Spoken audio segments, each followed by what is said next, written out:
Hello and welcome to Undercommon Taste. This is a podcast where we create and discuss homebrew content for tabletop RPGs. Heaven is under our feet as well as over our heads.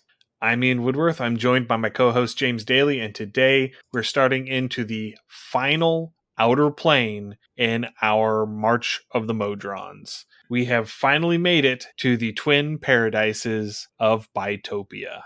Now I like this plane. I have stated my alignment, and I would say my alignment generally runs chaotic neutral, possibly neutral evil on my bad and more vicious days. That said, I like this plane. This would be a good plane to stop and catch your breath. This is probably where I would want to be, honestly, personally. I could see that. Yeah, I mean, I would want to stay here. This is definitely where home base would be, and I would want to travel to the other planes. This will be a great place if you were doing a planescape to set up a hold or something like that. Definitely a place where your party can go and kind of gather yourself.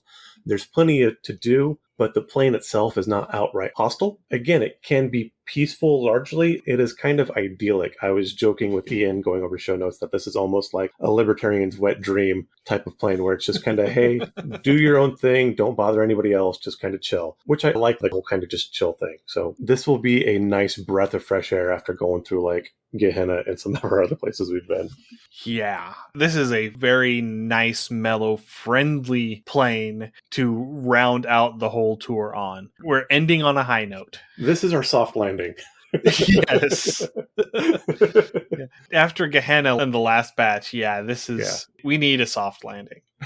We're going from a volcanic hellscape to this. Yeah, so let's go ahead and dive on in. All right, so Bytopia is composed of only 2 layers. It is the plane with the fewest individual layers to it. Yeah, this is nice and simple. And the really cool thing about Bytopia is that the layers are visible from one another at all times, because all you have to do is look up. Because one layer is basically upside down facing the other layer. There's about a 1 mile gap between sea level, quote unquote, on both the top and the bottom. You still have a day-night cycle, and there's still the light from some sort of a sun-like thing that lights up the plane during the day. But at nighttime, when you look up and you see the quote-unquote stars in the sky, it's actually just like campfires and such from the settlements on the other layer, just shining down at you. Now, while I like that, I will say if your characters are on this plane trying to do astral navigation on like some sort of sea campaign, that's really going to suck.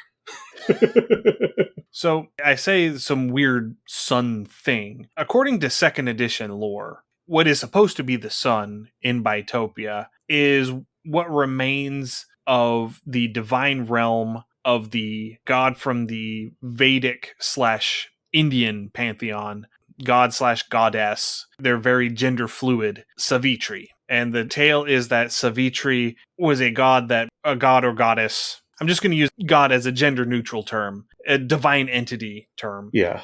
With that, again, as an editorial note, generally when you speak of something, everyone tends to be a little egocentric and put themselves into whatever they're imagining. And if you've not noticed, both Ian and I tend to identify as masculine. So if you hear that, that is our default, because again, it is that center of immersion, I guess you would say. Well, I mean, it also defaulted. Granted, these are 2nd edition books. I think it came out in 93 or 94. So it's not exactly an enlightened time. This is also true. But the book did also default to Savitri, the god, and mentioned that in some stories, Savitri is portrayed as a feminine entity as opposed to a masculine entity.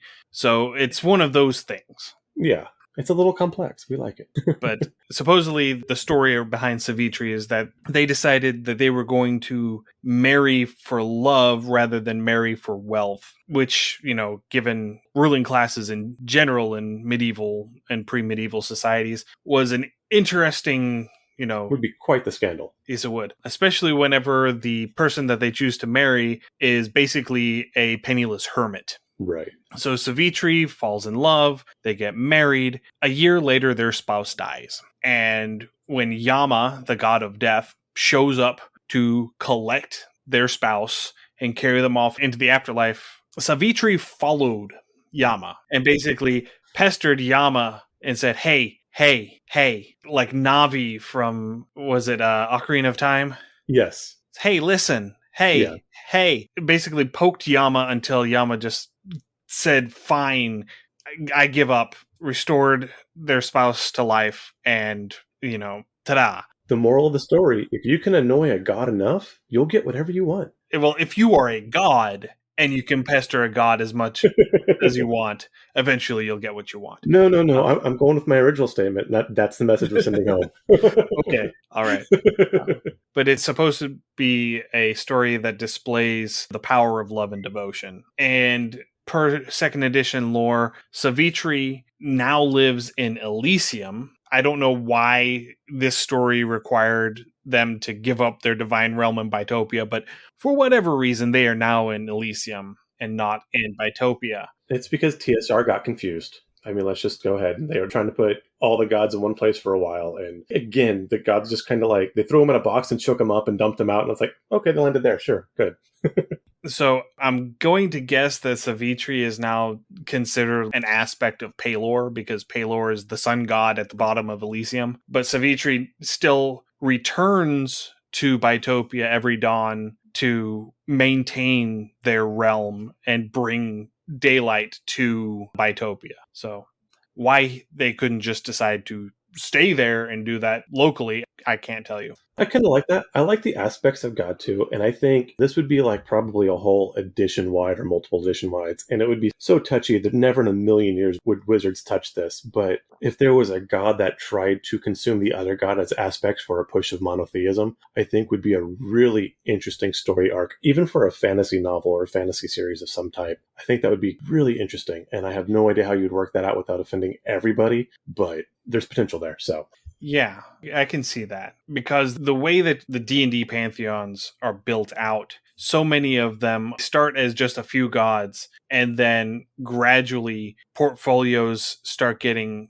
divided up and the pantheon grows, right? And I mean, and you see that too with like even the Greco-Roman pantheon. You start off with the Titans, and then they get overthrown by Zeus and Poseidon and Hades. Right. And so you have a small finite number of gods starting off, and then those gods start to have kids. Yes. And their children are also gods, so they have to have their domains, they have to have their portfolios, and so it starts to get diluted. And I can definitely see a sort of story where one of these gods is just real upset about the piddly little portfolio that they have. Or maybe they lost something. And they decide that they're going to take it upon themselves to consolidate some of these portfolios, and in doing so starts gaining more power and starts really butting heads severely with other gods. Because let's be honest, there's only one real surefire way to consolidate a portfolio among a set of gods. You eat them, right? Yeah, right? Yeah. And so once you get a god that starts basically cannibalizing other gods to gain their power, there's going to be a certain amount of backlash because they don't want to also be cannibalized. Absolutely. I love this. So our writers, there you go. There's a wonderful writing prompt. I would add one more flavor possibly to this, make it some sort of galactic, like we have the ever expanding universe. We have the Big Bang and everything comes out. And then, mathematically it's not going to happen, but people talk about the big crunch. What if the same thing happens with pantheons, that once it hits a certain size, like you say, you get this god that's upset with his small realm, or maybe he lost a piece of his realm. And so it is this cosmic cycle that eventually all the gods will coalesce back into one and then back out. And you could do a whole, wheel of time. All of this has happened before and will happen again type thing too. You hit a critical mass of divinity. Yes, I love it. And then it starts to coalesce again. Okay, we definitely have to put a pin in this as we probably should do a full episode on this cosmology, because I freaking love it. But it has nothing to do with Bytopia. It has nothing to do with Bytopia. That's right. So getting back to Bytopia, because that's what we're talking about today. That's right. The days stay the same year round. They don't get longer and shorter like they do on our world. But it does still go through the seasons. So you still have a hot summer, you still have a cold winter, and so on and so forth. And both layers have the same season at the same time. On the quote-unquote tame layer, the first layer of Dotheon, the weather's always fairly mild. It doesn't get too hot in the summer, it doesn't get too cold in the winter. But by comparison, the other layer, Shurok, has much more volatile weather because the elements are much more pronounced. It's a much more savage sort of plane. I like that. And this kind of leads to, again, as we've talked about different pantheons and theologies, and it looks like it's just going to be that kind of episode.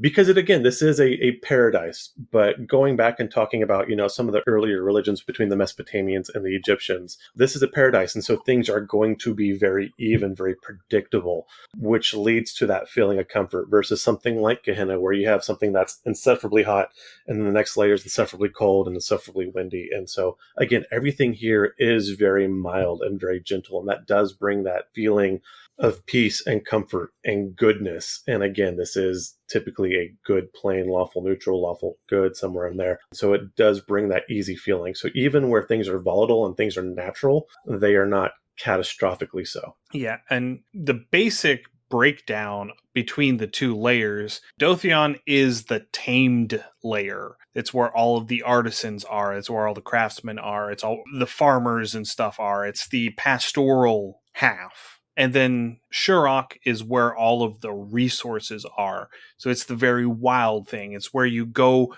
if you're a carpenter and you need a log to mill into lumber for a project, you go to Shurok, you find a tree, you cut it down, you bring it home, you mill it, and you make your project. If you're a smith and you need metal to work, you go to Shurok to get your ore. It's that sort of a dichotomy. It's Shurok is the ingredients and Dotheon is the kitchen. Yeah, it is the source of ever-present natural resource. It's very much the pantry, I think, is kind of what you were going for in that case. Yeah. That'll work.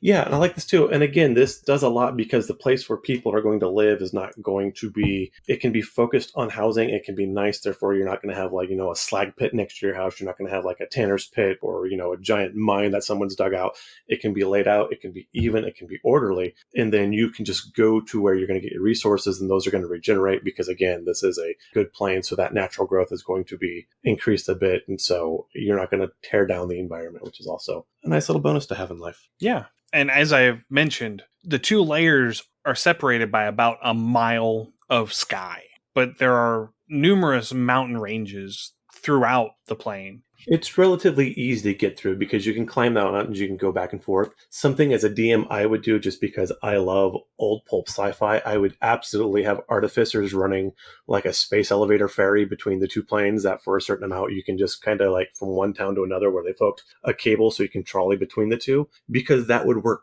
perfect on this plane. Again, the gravity always points down. And so you climb the mountain, it's down until you hit that switching point, and then you're down to the next plane. So theoretically, you could climb the highest peak of one plane and then kind of jump to the highest peak of the next, and you'd reorient.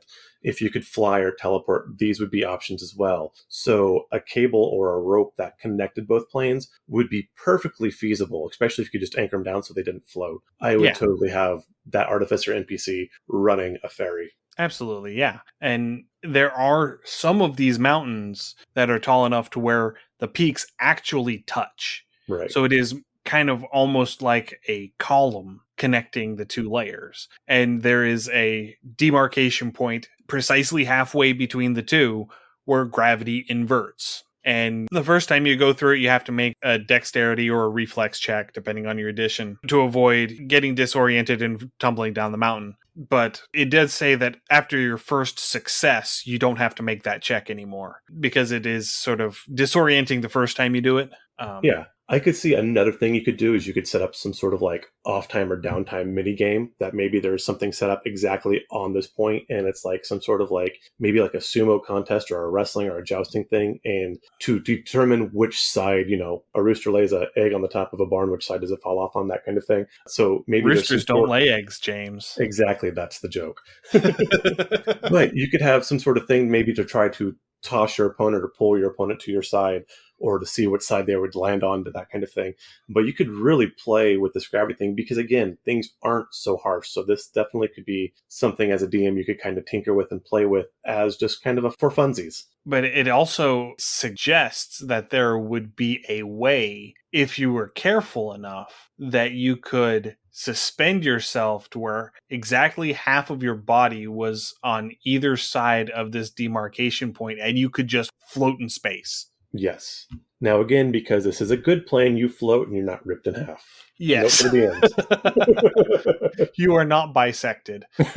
So the temperament, the general atmosphere of the plane is that everyone is expected to pull their own weight, but otherwise you're left to your own devices. You're expected to do what you can to take care of yourself. If someone asks you for help, you're expected to help them, but you're never expected to go and volunteer your help to someone else. Right. And that's kind of where I got this feeling. Like I said, this would be very much an ideal place for something like the time of Enlightenment. Again, Hobbes, Locke, we brought up Thoreau, who kind of just has that, perfect nature, which less so on that.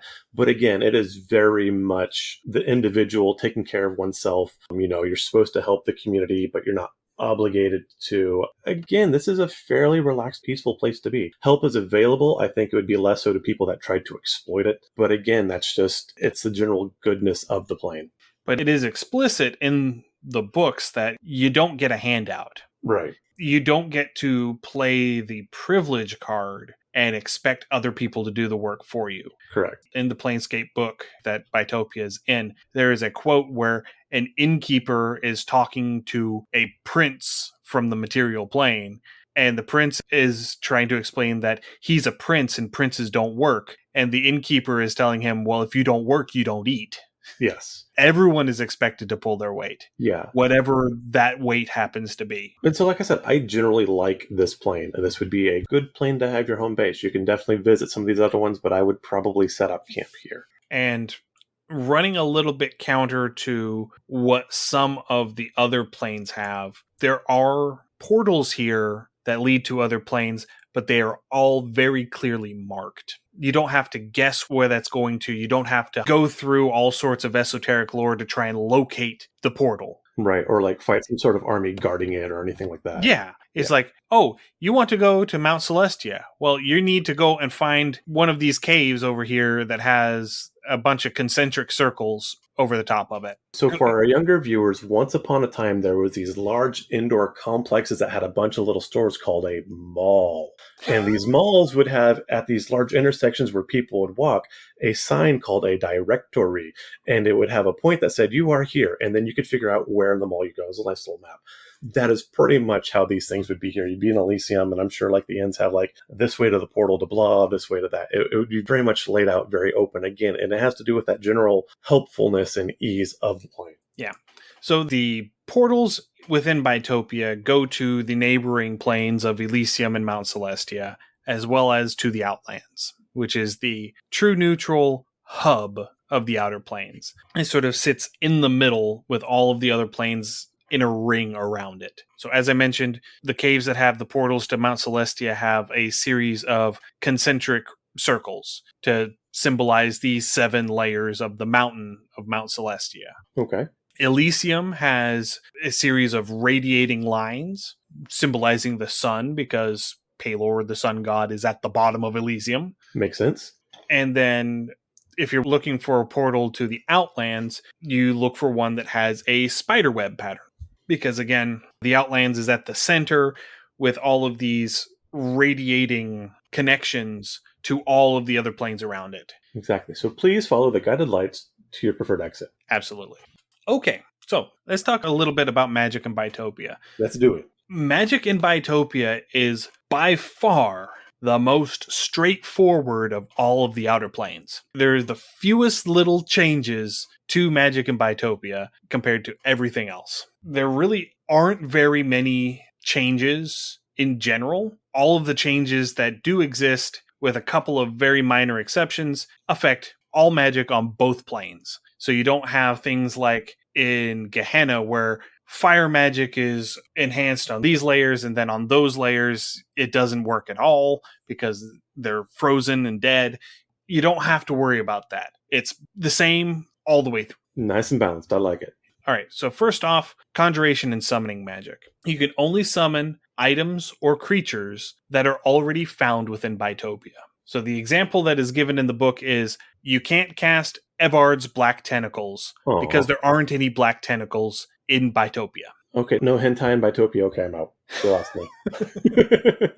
They do also note that this is a plane of artisans and craftsmen, but not one of mechanized machinery. So things that would conjure items, you can conjure certain items, but not others. You're not going to find a whole lot of constructs and golems here. No. And this right here would probably put a bit of a damper on the whole fairy idea with the artificers. I think it would still be possible. You might see one or two, but it's not going to be a whole lot of them. This would be still a fairly rare thing to come across.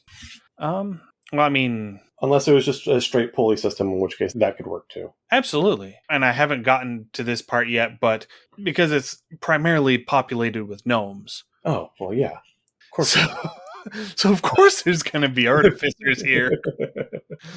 But again, it's how complex of the items they are making is going to be limited as far as machinery goes. Again, because it's not mechanized. So it's not like a full-on industrial revolution. They've got toys and curiosities. It's going to be Renaissance era technology, not Industrial Revolution era technology. I like it. There's going to probably be some early not steam powered, but like water wheel and windmill powered stuff. I could see that, yeah. Probably not steam powered. Yeah, you're not going to be able to really run a steampunk campaign here. I mean, if you really want to, DM's choice, but per the lore, this is not the plane. No, that would be Mechanus. Absolutely. Yeah, because they're all cogs. Exactly. It's built for you. it's begging for you. It's in the name and everything.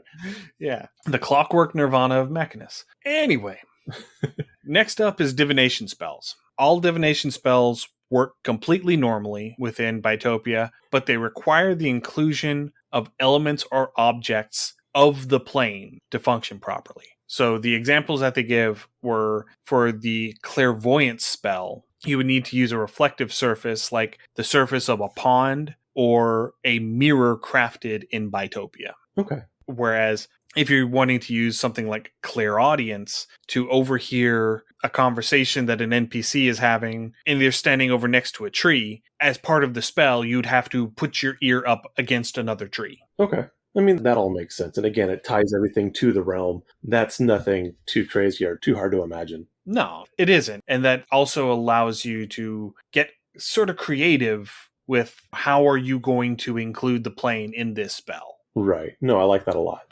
And I think as a DM, I would almost want to extend that to all spell components. But again, that would be DM's choice. Okay, next up, necromancy. This is my perennial reminder that healing spells used to be classified as necromancy and not evocation. And I think that they should be. Yes. For necromancy spells in Bytopia, life-sustaining spells are enhanced. So healing spells heal more, restoration spells restore better, that sort of thing. If you're playing a game where you are having a percentage chance for your resurrection spells to work, then you would increase that percentage chance. Damaging or killing spells are diminished. So the damaging spells are going to do less damage. Targets are going to get advantage on saving throws against death spells, that sort of thing. And again, because the innate temperament of this plane is to promote life and goodness. As we said multiple times, this is a great place to stop and lick your wounds, take your rests, heal up some stuff, maybe resurrect an old dead friend who died in the dragon's cave, whatever that is. This is a good place for that. Yeah.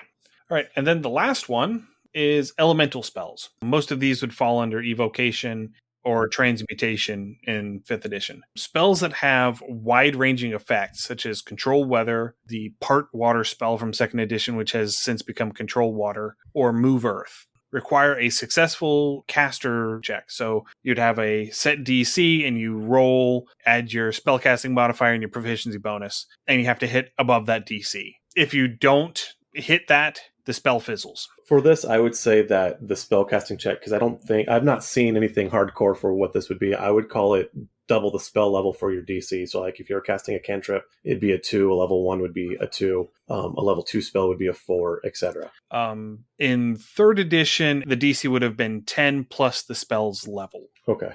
Which would make it a DC 10 for a cantrip, 11 for a first level, on up to a DC 19 for a 9th level spell. Yeah, I mean, that works out. My way would make the spells easier, and they would top out at an 18 instead of a 19. So it does balance close-ish. Definitely more easy for the lighter spells, but either way. But otherwise, elemental spells function normally on Dothian, the Tame Plane, and they're enhanced on Shurok because the elements are more visceral, they're more present in Shurok. I like it. Yeah, and that's it. That's all of the magic effects. That's everything magical that is different. Yeah, we mentioned this plane is calm and easy. It's wonderful. Yes, absolutely. We should have started here. Yeah. Again, this was our soft landing. Yeah. Okay, moving along to the gods present in Bytopia. They're a bit numerous. They are, but most of them fall under a single pantheon. Yes. So the most prominent pantheon and deity in Bytopia is the Gnomish pantheon behind Garl Glittergold. I'm liking this plane less and less. In fact, starting with 3rd edition, they're the only gods listed as being in Bytopia because they removed all of the pantheons that were equivalent to actual real-world mythology pantheons from baseline 3rd edition. They did add them back in the Deities and Demigods book. I did not take time to go through the Deities and Demigods book and pick through all of them because they're not organized by what plane they're on. They're organized by pantheon. So I did not go to confirm whether they were still there. Okay. But the other gods within the Gnomish pantheon that are listed in 2nd edition, in 3rd edition, they are not listed as being gods. They are called, quote, able assistants to Garl Glittergold, saying that Garl is the only god of the gnomes, and all of these others are like, I guess, like demigods or, assistant to the branch manager. Yeah. These are all Dwight. Yeah, they're all Dwight. And they're all gnomes, so they all would be Dwight. Oh my god, less and less. Less and less. Okay, that's it. I'm moving. Screw this plan. I'm out. That's why I'm going to live here, is because then I don't have to worry about James coming and visit me. Yeah, I see how it is. Okay, anyway. So the first god is Nebulun, the god of invention and discovery. There's some debate between editions whether Nebulun is an aspect of the Faerunian god Gond, who is a god of invention. We mentioned he's in the library in the Beastlands, where Hephaestus is, where we were like, you're walking through the Beastlands and all of a sudden you're in a library. Right. I remember the library. I'm blanking on the details of it right now because it's just been that kind of day. I know this because my orc forge cleric is a cleric of Gond because of the connection to Nebulun. So there are some sources that say that Nebulun is just the gnomish name for Gond. There are others that claim that they are separate deities. So... And I could see this as being the aspect of the same god and flipping back and forth, kind of like Severity does between Pelor and here, or Elysium in here, right? So, I mean, that is very probable. And it also kind of goes back into that possible one day of like merging of other gods, particularly where you have Glittergold doing his thing where, no, you guys are just, you're not quite gods. No, I'm good. Yeah, so I could definitely see that. And I think that it is actually officially canon that the gods, whenever you go into a different pantheon for like a different world, the gods are the same. They just present a different aspect to that world. Yeah. That's why Bahamut is still Bahamut wherever he happens to go, right. Whether it's in Dragonlance or whether it's in Forgotten Realms. It's still the Platinum Dragon. It's just that he's called different things in different places. So what this reminds me of in Avatar: The Last Airbender, when they're in the city that's right underneath the foundry, they've got the one old guy that has like all the different positions and he's like playing someone different each time he pops up. It'd be kind of like that. Yeah. Okay, getting back on topic. The other gods we've got are Bearvan Wildwander, who's a god of the forests. Baravar Cloak Shadow, god of illusion and deception. Because that's not confusing at all. Well, between Bearvan and Baravar. Well, sorry. I mean, yeah. Flandal Steelskin, god of metalsmiths. Gerdal Ironhand, god of war, listed as the gnome's battle general. Kind of an awesome name. Segajan Earthcaller, the god of agriculture. Kalardaran Smoothhands, god of the Svirfneblin. Yes, the deep gnomes have their own god in this pantheon. And then the only evil god in the gnomish pantheon, Erdlin the Greedy, who is apparently living somewhere deep under the mountains in Shirok. Interesting. Yeah, there's an evil god living deep under the mountains in Shirok. Okay. Doing whatever it is that he does. Giving the good god something to do. He's making busy work, you know? You got to have a reason to exercise your power. He's doing his thing. He serves as an instrument of chaos. Now, in the 3rd edition book, though they are not listed as being gods, all of these lesser and intermediary gods, it does give you a sidebar that says, you know, you can make these gods if you want to. Yes. It's like, really, guys, you go and demote them and then give me the option of making them gods again. Well, they didn't want to piss them off. They wanted to give the option. Otherwise, you know, there's going to be some smiting to the writers. I mean, you don't just go and piss off gods willy-nilly. It's like the people who demoted Pluto. Exactly. Gestures at everything. Yeah. All right, some of the other gods that happen to be here that are not in the gnomish pantheon. You've got Elmater, the broken god from Forgotten Realms. He's a god of protection and martyrdom. Basically, the way I understand it is he has taken on all of the afflictions of the world. So he has a broken body. It's constantly covered in sores. He's constantly racked with pain, but he is taking it on so that other people don't have to suffer it. This is very much a god you would find in like Dark Souls or something like that. In the Drizzt novels, and I believe those are Forgotten Realms, yes. Those are Forgotten Realms, yes.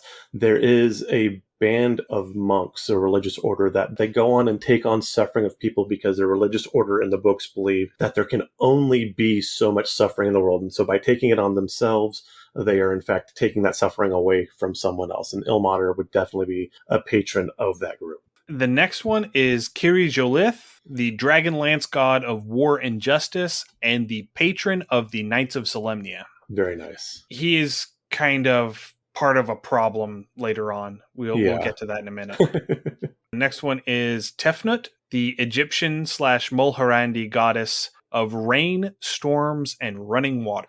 A good one to have. And then we've got, I think that they're a couple. I'm not sure. It wasn't real clear on this. Amatsumara and Inari, who are two Japanese deities. One of them is a god of blacksmithing and one is of rice. That is a good pair to have. I mean, if you're going to pick two, those are way up there. Yeah. I like it. And I apologize if I misgendered them because I literally have no idea who these deities are. We are not fluent in Japanese. Yes, that is correct. Yeah, we're just going to leave it at that. Yeah. And then the final individual that I wanted to talk about is the Titan Epimetheus, who is the brother of Prometheus. So according to Greek mythology, Epimetheus was tasked with granting a beneficial trait to all of the creatures of the world, but he lacked foresight to hold things back. And so by the time he reached humans at the end of his travels, he had run out of things to give them. Oops. Which resulted in Prometheus stealing fire and civilization from the gods, which resulted in his punishment, being chained to a cliff and having an eagle come by and rip out his liver every day. Epimetheus, in another story, is also the figure who accepted the gift of Pandora from the gods. And it is implied in some stories that he married Pandora, but it's never explicitly stated. Gotcha. Though it would make sense. Though Epimetheus and Pandora have a daughter together who is Pyrrha, and she and her husband/distant cousin Deucalion, who is a descendant of Prometheus, were the only two humans to survive the deluge. Now, Deucalion was actually my WoW tag name and gamer name for about 10 or 12 years, so that's... And so in Bytopia, he just sort of wanders around doing his own thing, accidentally creating mayhem and generally getting himself into trouble due to lack of foresight. As you do. He's kind of a Mr. Magoo. He is. Well-meaning, just kind of bumbling along. Yeah. And as we've mentioned before, if there's gods here, there's going to be proxies here. Absolutely. Because all of the gods have their proxies because they all need somebody to do their dirty work. That's right. What's the point of having power if you can't flex it? The most notable proxies listed in the book are Gemma Feldspar, who is a proxy of Garl Glittergold, and her husband, Zarbin Flamehair, who is a proxy of Flandel Steelskin. So that's the god of treasure and the god of metalworking. Their proxies are married to each other, and supposedly they have been married for over a century and have more than 30 children. Very nice. And again, a hit tap to the authors. Jim Feldspar for, a gnomish proxy is a great freaking name. It is. Especially for Garl, because he's all about precious stones and precious metals. So there aren't very many proxies that are listed that exist outside of the Gnomish pantheon, primarily because there aren't many gods in this plane outside of the Gnomish pantheon. The ones that are mentioned are Felina the Clawed, who is a proxy of Tefnut. She's got that Mediterranean olive skin, but the head of a Siamese cat. I was right there until it went furry. I don't know why they decided Siamese cat. Yeah, that's a little odd too. Because it is a proxy of an Egyptian god. Why not use the Sphinx cat? Exactly. Use an Egyptian cat subspecies, Yeah, I've got nothing. I've got nothing on that one. I think it's because they didn't want the wrinkly, naked head. I don't know. Fair enough. Then you've got Amanthurus the Beneficent, who is a proxy of Ilmater. And he basically just bounces from plane to plane doing his god's bidding. Because Ilmater's busy hurting. Yeah, he's not very mobile. I hesitate to say this because I don't want to make it sound like I'm making light of chronic pain and chronic fatigue, but he is the god of chronic fatigue and chronic pain. No, I totally get that. And I mean, as someone with issues like that, there are days where you just can't leave the house because your body's like, nope, screw it. You're out of spoons and you're out of fucks and you have neither. And there are very much days like that. And so, yeah, sometimes you need someone who can help you get stuff done when you need stuff to get done. The field is barren and the drawer is empty. Yes. So that's whenever you start resorting to fork theory, which is you have so many forks within your person and you have to decide which ones hurt the most. So you have to prioritize which ones you remove first. Yes. Anyway, let's get away from this. This is getting very... this is a happy plane. This is a happy plane.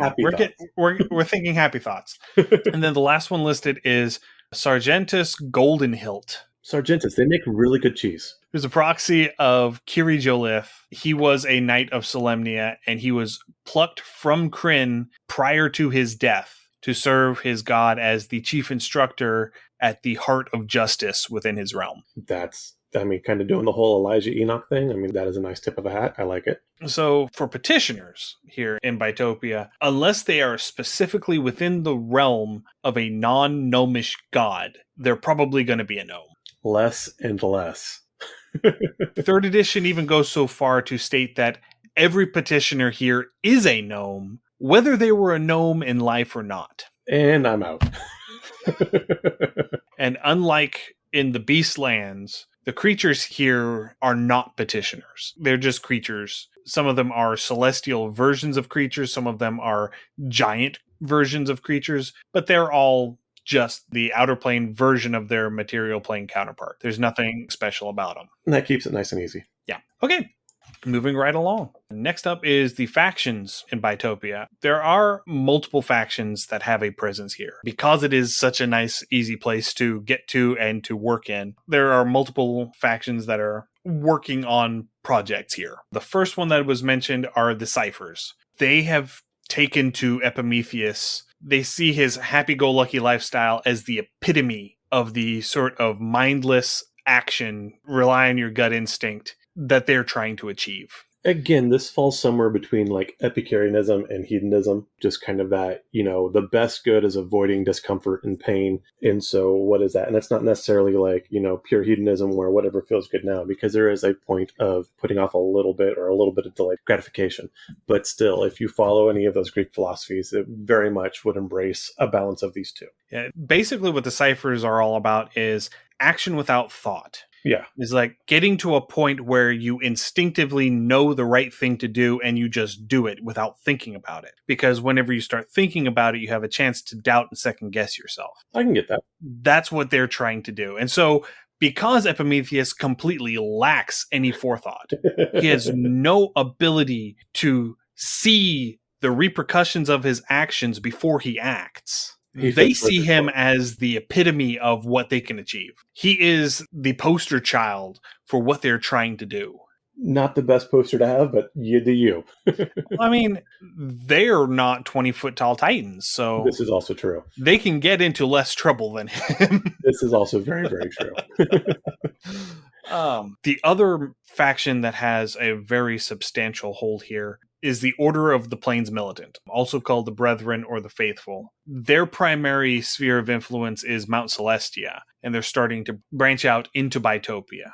On the surface, they seem to just be recruiting to the faction to gain warriors to fight against chaos and evil, primarily for sorties into Acheron. Secretly, though, and this is where it starts to get nefarious, because you have to have something nefarious even in Paradise. Yep. They are hoping to shift the balance in Bytopia, much of the same way that the Harmonium accidentally did in Arcadia, to subsume Bytopia into Mount Celestia. Those bastards. So this whole plan was concocted by a wizard within the faction called Indigo the Stutterer, who has a tower on the first layer of Mount Celestia. We talked about that like forever ago. And this is why I will never ever be like a famous person in D&D, because I don't want to know what, I mean, I would probably be a wizard or an artificer, but with the Tourette's, I don't want to know what kind of tag they're going to put on me. So just know. Just know. But he is an exceptionally powerful wizard, as in the second edition stats, he is a 22nd level wizard. He is as wizard as you can get without being a dragon. Yeah, pretty much. So the locals in Bytopia are starting to catch on that there's more than just a simple recruiting drive going on, and they ain't too pleased about it. And they're starting to get openly hostile towards the recruiters for the Order of Plains Militant. They're like, no.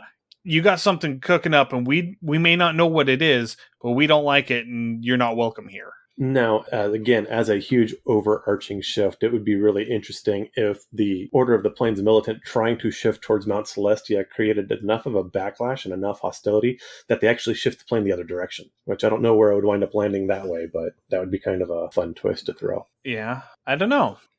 I really don't know. That would be an interesting thought experiment to try and figure out.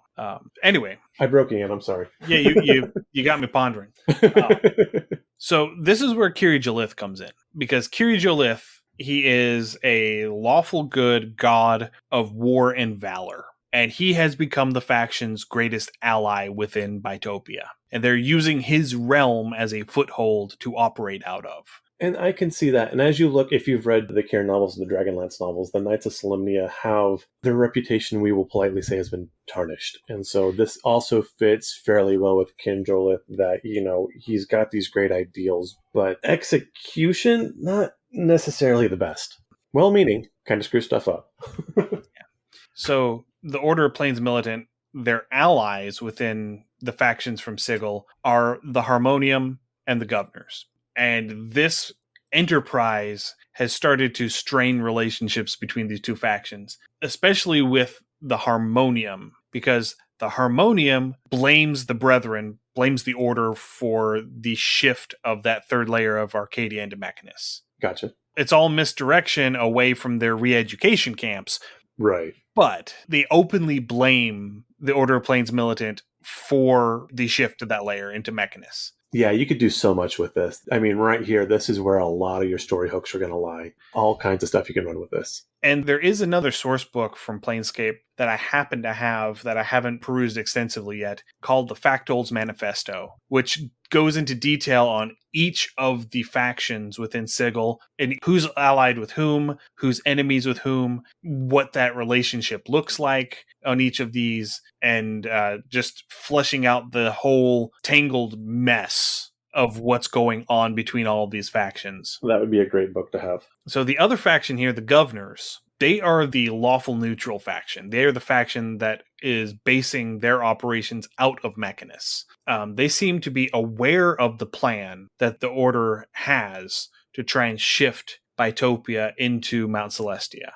They see it. They know that it can work because they are currently fighting the Harmonium to keep that layer in Mechanus. Okay. They're fighting alongside the Modrons to keep that layer as a cog in Mechanus. But whatever their plan is, because they always have a plan, they are the rules lawyers. They go through and they hunt for any potential loophole, any legalese out that they can get, any hook they can set to gain an advantage using the legal system. Gotcha. This is where you're going to get our pedant bards. But yeah, absolutely. I could see a whole school being based from these guys. Would be perfect. Yeah.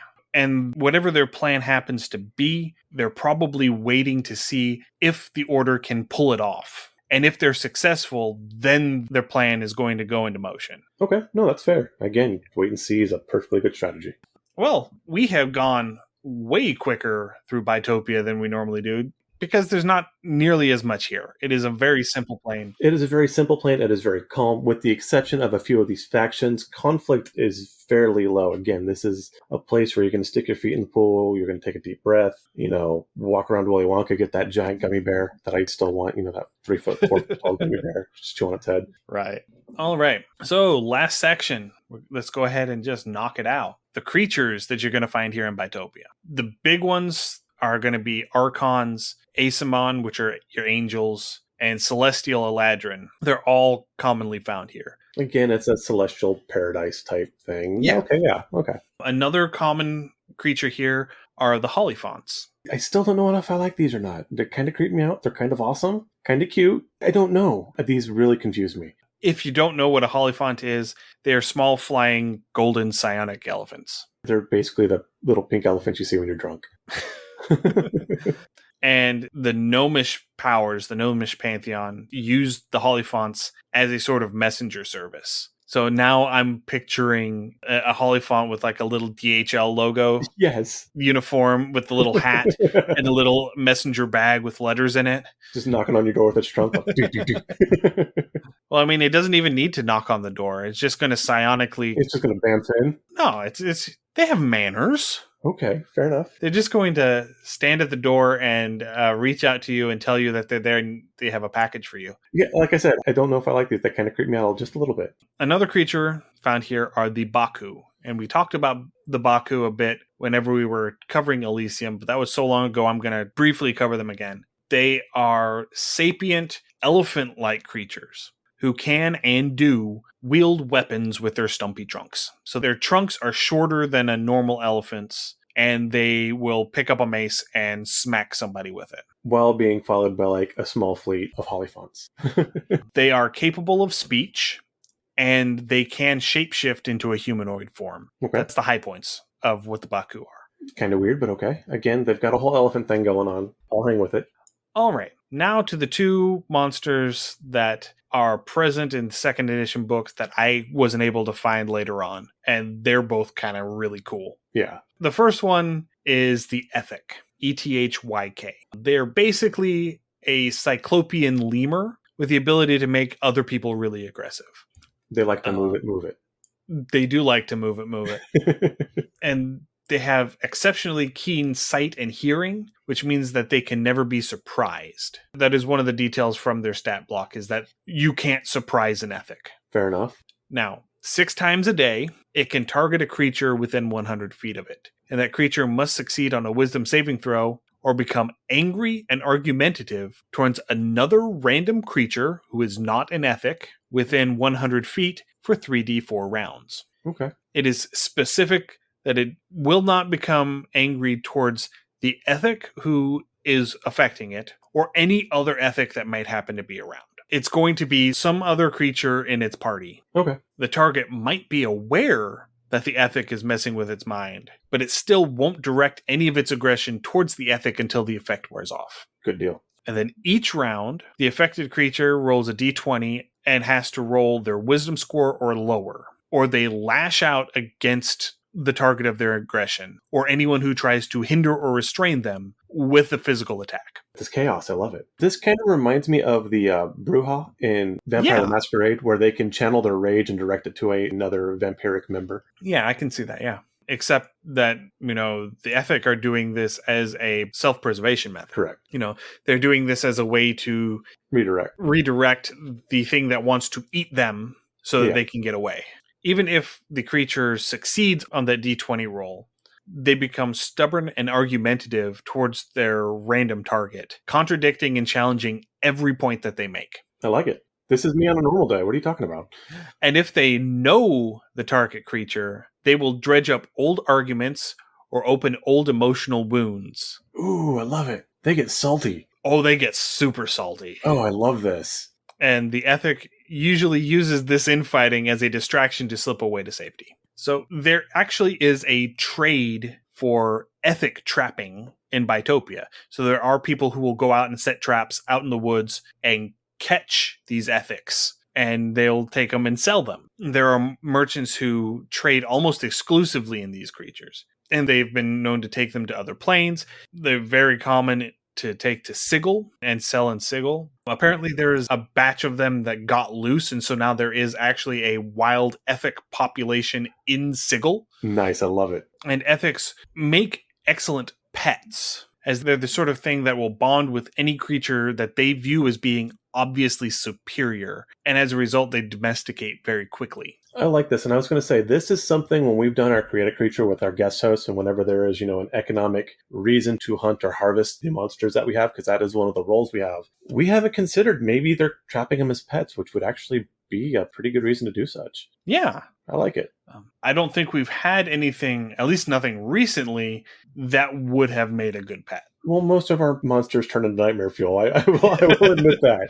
But that could be people keep monitors as pets. Why not? Yeah, I suppose. Once they're domesticated, when they use their induce anger ability, they will exclude their masters as possible targets for the victim's ire, as if they were another ethic. Okay. So you never have to worry about your pet ethic redirecting that thug's anger towards you. As far as you know. And they ride around on their master's shoulders, kind of like trained monkeys. And they can be trained to do anything that a monkey can be trained for, such as retrieving small items, tying simple knots, attacking a foe on command. You can basically sick them on somebody. Yeah. And this brings up a really good point. These ethics are great for merchants to have as pets. And we've all in corporate America have heard of ethics training. Mm-hmm. There you go. I was about a third of the way through my notes for the ethic whenever that clicked. I was like, I see what you did here. But yeah, they're great. They're fairly low CR. If I would translate the stats from the book, I'd say they'd probably be about a CR2. Yeah. CR2, CR3 maybe. They're not terribly combat strong. Their whole thing is, removing themselves from combat. Right. And evasion is a perfectly acceptable strategy. All right. And because we have to have something that's nightmare fuel in every plane. Of course. We have the other creature that we're going to talk about tonight, which is the Naiath. The Naiaths are these eel-like creatures. They're medium-sized, so they're about 5 feet long. They have 2 arms that come out on either side. They've got 2 fins, one on top and bottom. They've got this weird, cross-shaped mouth.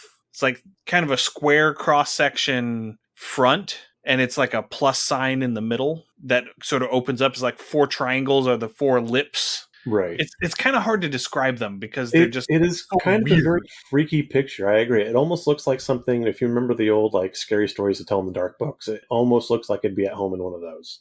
And it's got 4 eyes, one in the middle of each of those triangles around its mouth. And they evolved near that boundary line between the 2 layers of Bytopia. That's where they developed all their juju. Oh, and they fly by ignoring gravity. No, gravity doesn't count for us from that. Yeah, they just flat out ignore gravity. Yeah, no, we don't like it. I'm ignoring that law. And because of the way that they're arranged, they have no concept of up. Because they are symmetrical, so it doesn't matter which side is up and which side is down. Whenever they cross that line, there's no disorientation for them. They just keep going. Okay. Again, these things are kind of creepy. They are at least susceptible to wind magic. So they can be kept at bay with something like a wind wall or a gust of wind. But the most terrifying ability that they have is something called a tail fling. So in 2nd edition, they have a tail attack. If they hit, it deals 1d6 damage. But if their attack roll is 4 or more points beyond what they needed to hit your AC, You the target gets to go for a ride. They get yeeted. The target gets subjected to a special localized form of the reverse gravity spell, and it chooses a random direction to be down. Oh my. You roll a d12. On a 1 or a 2, it goes to the left. On a 3 or a 4, it goes to the right. 5 or a 6, it goes backwards. 7 or 8, it goes forwards. 9 or 10, it goes straight up. 11, it goes straight down. And 12, it goes into the victim's nearest companion. Oh. And the victim falls 100 feet in the chosen direction, or until they hit an object capable of stopping their fall. Ouch. And they take normal fall damage for whatever direction they went. That is brutal. Topping out at 10d6, because it's 1d6 for every 10 feet. Or the really nasty thing a DM could do is, depending on which direction they get thrown, if they get thrown past that gravity barrier, and so they maybe like go 90 feet, cross that gravity barrier, and now they've got like another 80 feet to fall to where the next layer of Bytopia would be. Yeah, because they do prowl, sort of around that transition. Yeah. It's like, I'm safe. Nope. So that particular chart is explicitly a guideline. The Naiath use this method to hunt for food. And so they're not going to intentionally yeet someone in a way that they might lose a meal. So they're not going to knock them off a cliff. They're not going to knock them through like thick fog where they could lose visual on it. They want to know where it is at all times. Yeah, I mean, you're not going to chuck your burger out the window. That's a waste. So they also had a claw, bite multi-attack. So that after they've yeeted you into a tree, then they can close in and get spicy. Oh, and because they weren't bad enough yet, they also hunt in packs. Oh, good times. Like wolf mentality packs. So they will target a single creature in a group and focus it down. So what they're going to do is they're going to grab the cleric and play the absolute worst game of keep away ever.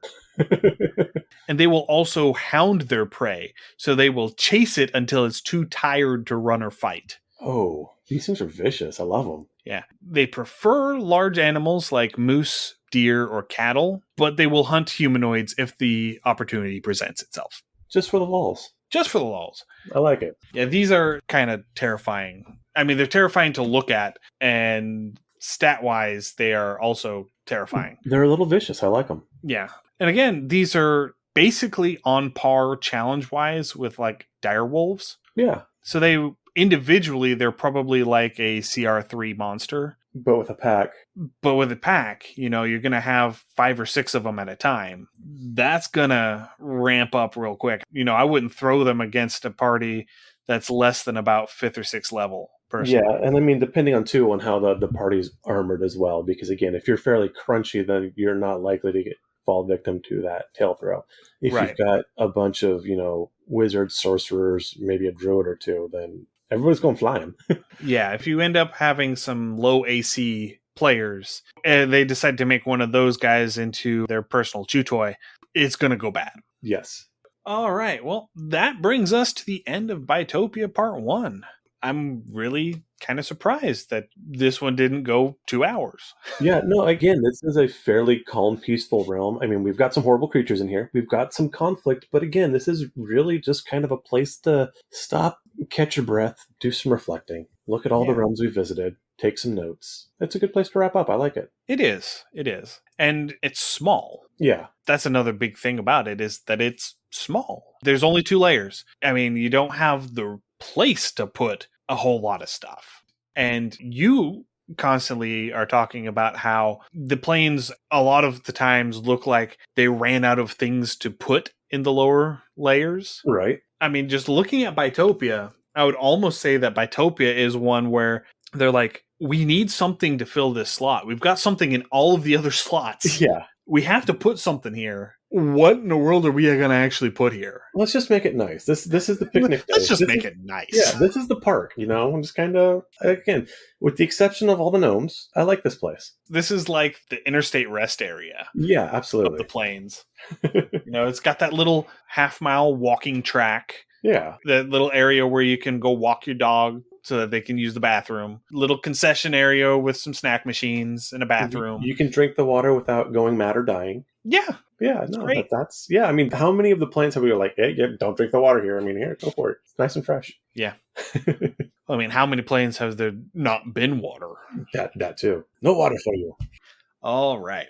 Well, that will do it for Bytopia tonight. So thank you everyone for listening tonight. If you have any comments, suggestions, or ideas, please send us an email undercommontaste@gmail.com or send us a direct message through our Twitter account at UCT Homebrew. You can also find us on Instagram, Facebook, TikTok, YouTube, and Twitch at Undercommon Taste. If you came here from TikTok, welcome. Yes. Our last episode on liches, apparently TikTok really likes liches because that short, most of our videos are somewhere in the 100 to 200 views range. Within the first 2 days that short has been up, it's gotten 3,200 views. Liches, please. More than half of the likes we have on our TikTok account are on that video.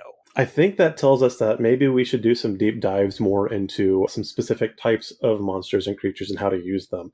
And as we wrap up our travel through the plains, this is something we have considered as well. And again, as we always say, by your interaction, we know what you want to hear more of. So this is definitely going to point us in that direction. So if there are things you want to hear, TikTok's a great way to message us, Twitter, hop on our Discord. We would love to hear from you guys. Yeah. So we are also on Patreon, patreon.com/undercommontaste. That's where we put all of our write-ups. Our most recent write-up that we put up is our Deep Siren write-up for the creature that we made with John from Valiant Fox Games. That was a lot of fun. I really enjoyed how that one came out. It was nice. Yes, it was. We got some spooky cryptid stuff going on that one. Ooh, buddy. We're also on Discord. As James mentioned, you can find a link to the Discord in our show notes, and we would love for you to come over and chat with us. Absolutely. Again, if this is your first time finding our podcast, you can find us wherever you find your regular podcasts. We're on Apple Podcasts, iTunes, iHeartRadio, Google, Spotify, TuneIn. Please, again, subscribe, give us a like and review, as it does let us know what you want to hear more of. Next week, we are going to be jumping on the Stranger Things bandwagon. Based on your reaction to our Liches episode, we are going to be talking about the Lich. Yes. The one that everybody seems to really enjoy talking about. We're going to be doing an episode on Vecna. All right. I'm kind of looking forward to this one. Yeah, this is going to be a whole lot of fun. We're going to knock out Vecna. Well, maybe not actually knock out Vecna. That's a little bit more difficult. Yeah, that's something that I'm not really... I don't think I'm prepared for. We're not high enough level yet. No. Illidan Stormrage has the line for that one. You are not prepared. But we'll cover Vecna next week, and then the week after we'll come back for part 2 of Bytopia. Perfect. We're also coming up on episode 100 of our podcast. So we're going to be starting to field questions for episode 100. I'm going to be reaching out to some of our friends on other podcasts and seeing if we can't maybe get a little bit of a roundtable going on and just get some questions together, and we just sit down and answer questions and have a grand old merry old time. Great. I'm also working on putting together a party for a one-shot for our 100th episode, which is going to be parceled out and released over the month of September, because after episode 100, we're taking the month of September off. And so I'm wanting to take some time and do a one shot, and then we're going to parcel it up and have it as a scheduled releases through the month of September. So you're not going to miss us while we're gone. Right. We're needing some breaks. I'll actually be returning to classes to finish up a degree. And so we are going to have to space things out a bit so I can catch some breath and get some work done. And Ian has some projects that he definitely needs to hunt down himself. So yeah, my wife and I are taking our daughter to Disney. So oh yeah, there you go. That's what we're doing in September. So anyway, thanks for listening. Stay safe, and we'll see you next week. Happy gaming. Thank you for listening to another episode of Undercommon Taste.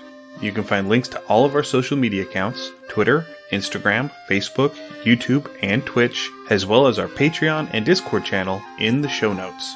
Our theme song is Massacre Anne, written and performed by Mary Crowell and used with permission. You can find more of her work at marycrowell.bandcamp.com or on Patreon at patreon.com/Dr. Mary C. Crowell. Our logo was illustrated by David Sutherland. You can find him on Instagram at willex_73 or on DeviantArt at deviantart.com/David Sutherland. Thanks again for listening. Stay safe. We'll see you again next week.